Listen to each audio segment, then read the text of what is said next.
السلام علیکم ورحمۃ اللہ تعالی وبرکاتہ۔ حضور سید سرکار اعلیٰ حضرت امام احمد رضا خان فاضلی بریلوی رضی اللہ تعالیٰ عنہ فتاوی رضویہ جلد 10 صفحہ نمبر 176 پر تحریر فرماتے ہیں،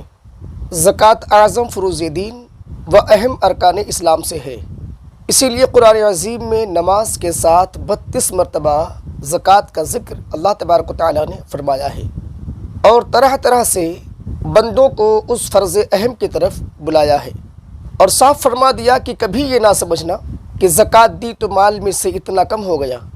بلکہ اس سے مال بڑھتا ہے۔ اللہ تبارک و تعالیٰ فرماتا ہے، یمحق اللہ الربا ویربی الصدقات، اللہ تبارک و تعالیٰ سود کو ہلاک کرتا ہے اور خیرات کو بڑھاتا ہے۔ بعض درختوں میں کچھ اجزائے فاسدہ یعنی کچھ ٹہنیاں، کچھ شاخیں ایسی ہوتی ہیں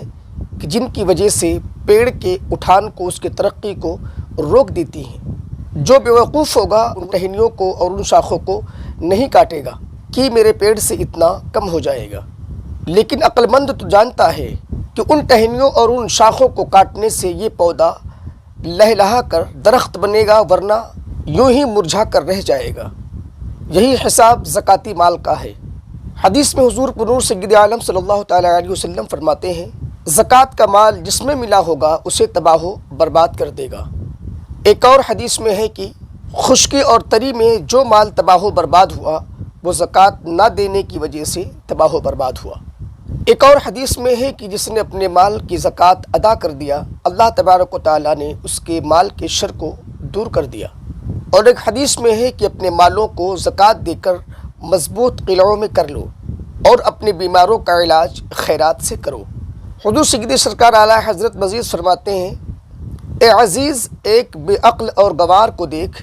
اگر اس کے پاس گیہوں کا بیج نہیں ہوتا، 1000 دقتوں کے باوجود وہ قرض دام سے حاصل کرتا ہے اور اسے زمین میں بو دیتا ہے، ڈال دیتا ہے۔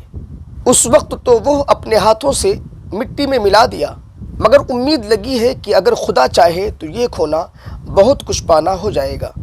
لیکن تجھے اس گوار کے برابر بھی عقل نہیں، یا جس قدر ظاہری اسباب پر بھروسہ ہے، اپنے مالک کے جل وعلا کے ارشاد پر اتنا اطمینان بھی نہیں کہ اپنے مال بڑھانے اور ایک ایک دانہ، ایک ایک پیڑ بنانے کو زکوٰۃ کا بیج نہیں ڈالتا۔ وہ فرماتا ہے، زکوٰۃ دو تمہارا مال بڑھے گا، اگر دل میں اس فرمان پر یقین نہیں جب تو کھلا کفر ہے، ورنہ تجھ سے بڑھ کر بیوقوف کون کہ اپنے یقینی دین و دنیا کی نفع کی ایسی بھاری تجارت چھوڑ کر دونوں جہانوں کا نقصان مول لیتا ہے۔ رسول اللہ صلی اللہ تعالیٰ علیہ وسلم فرماتے ہیں، تمہارے اسلام کا پورا ہونا یہ ہے کہ اپنے مالوں کی زکوٰۃ ادا کرو۔ ایک اور حدیث میں ہے کہ جو اللہ اور اس کے رسول پر ایمان لاتا ہو اس کے لیے لازم ہے کہ وہ زکوٰۃ ادا کرے۔